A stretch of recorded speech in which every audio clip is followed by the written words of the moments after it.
साथियों, 2014 में आपने मोदी को दिल्ली में सेवा का अवसर दिया तो देश ने वो फैसले लिए जिसकी किसी ने कल्पना भी नहीं की थी। लेकिन आप सोचिए, अगर कांग्रेस 2014 के बाद भी और आज भी अगर दिल्ली में कांग्रेस की सरकार होती तो क्या क्या हुआ होता। कांग्रेस होती तो जम्मू कश्मीर में आज भी हमारी सेनाओं पर पत्थर चल रहे होते। चलते कि नहीं चलते? कांग्रेस होती तो सीमा पार से आकर दुश्मन आज भी हमारे जवानों के सिर काटकर ले जाते। कांग्रेस सरकार कुछ न करती। कांग्रेस होती तो ना हमारे फौजियों को 1 रैंक 1 पेंशन लागू होती और ना ही हमारे पूर्व सैनिकों को 1 लाख करोड़ रुपया मिलते। कांग्रेस होती तो देश में आए दिन देश के कोने कोने में सीरियल ब्लास्ट, बम धमाके होते ही रहते, निर्दोष लोग मरते ही रहते। कांग्रेस ने तो राजस्थान में जो सीरियल ब्लास्ट हुए थे, बम धमाके हुए थे, उन दोषियों को बचाने का घोर पाप भी किया है। कांग्रेस होती तो कोरोना के समय ना किसी को मुफ्त राशन मिलता और ना ही किसी को मुफ्त वैक्सीन मिलती। कांग्रेस होती तो देश में महंगाई से हाहाकार मचा होता। कांग्रेस पार्टी देश की मुसीबत में अपने लिए भ्रष्टाचार के नए मौके तलाशती। और राजस्थान के मेरे भाइयों और बहनों, आप लोग तो कुछ महीने पहले ही कांग्रेस के पंजे से मुक्त हुए हैं। कांग्रेस पार्टी ने सत्ता में रहते हुए जो जख्म दिए वो राजस्थान के लोग कभी भी भूल नहीं सकते।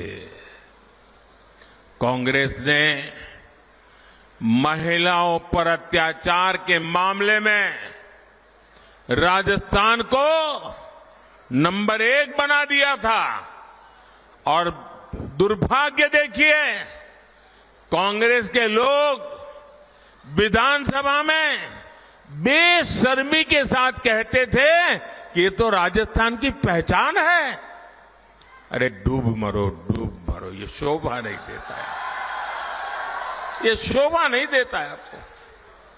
टोंक में किन असामाजिक तत्वों के कारण यहां की इंडस्ट्री बंद हो गई, ये भी आप जानते हैं।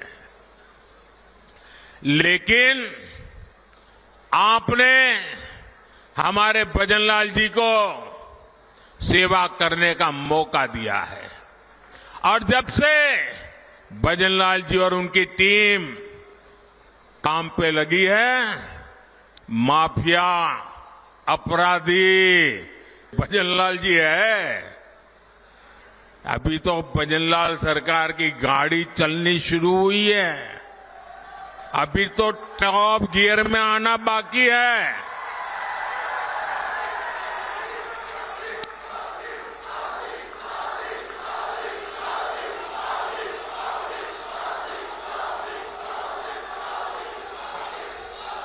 साथियों,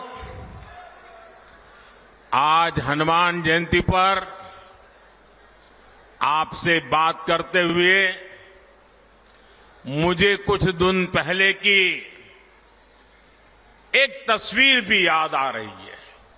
हो सकता है आप में से बहुतों तक ये खबर नहीं पहुंची होगी। मीडिया का काम था ये बात पहुंचाए, लेकिन नहीं पहुंचाई होगी। वो तस्वीर है कांग्रेस के शासन वाले कर्नाटका की। कुछ दिन पहले वहां एक छोटा दुकानदार, उसको सिर्फ इसलिए बुरी तरह से पीटा गया, लहूलुहान कर दिया गया, क्योंकि वो अपनी दुकान में बैठे बैठे हनुमान चालीसा सुन रहा था। ये कांग्रेस की कर्नाटका की सरकार का काम देखिए। अपनी छोटी सी दुकान में एक गरीब आदमी भक्ति भाव से प्रभु हनुमान जी का स्मरण करते हुए हनुमान चालीसा सुन रहा था, उसको लहूलुहान कर दिया गया।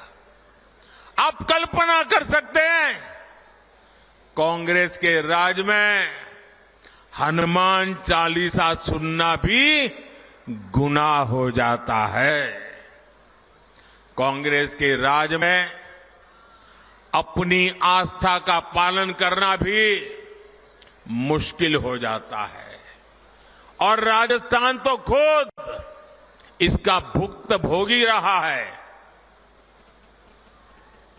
अब सीधी सीधी बात है, जब उनके पार्टी, उनके सारे नेता प्रभु राम का मंदिर बने, प्रभु राम का प्राण प्रतिष्ठा का अवसर हो, मंदिर के लोग जाके रूबरू में आने के लिए निमंत्रण दे, सम्मानपूर्वक निमंत्रण दे, और पब्लिकली उस निमंत्रण को ठुकरा दिया जाए, तो उनके चेले चपाटे भी हनुमान चालीसा करने वालों को पीटेंगे कि नहीं पीटेंगे भाइयों?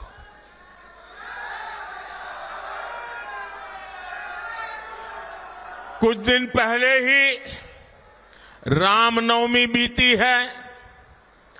कांग्रेस के जाने के बाद पहली बार शांति से शोभा यात्रा निकली है पूरे राजस्थान में। वरना पहले और चुनाव की आपाधापी गर्मी होने के बावजूद भी कांग्रेस ने तो, और हमारे यहां तो सूरज की पहली किरण का स्वागत भी राम राम सा से होता है। राम राम सा, कोई किसी को मिले तो पहले मुंह से निकलता है राम राम सा। कांग्रेस ने तो राम राम सा कहने वाले राजस्थान में राम नवमी पर प्रतिबंध लगा दिया था।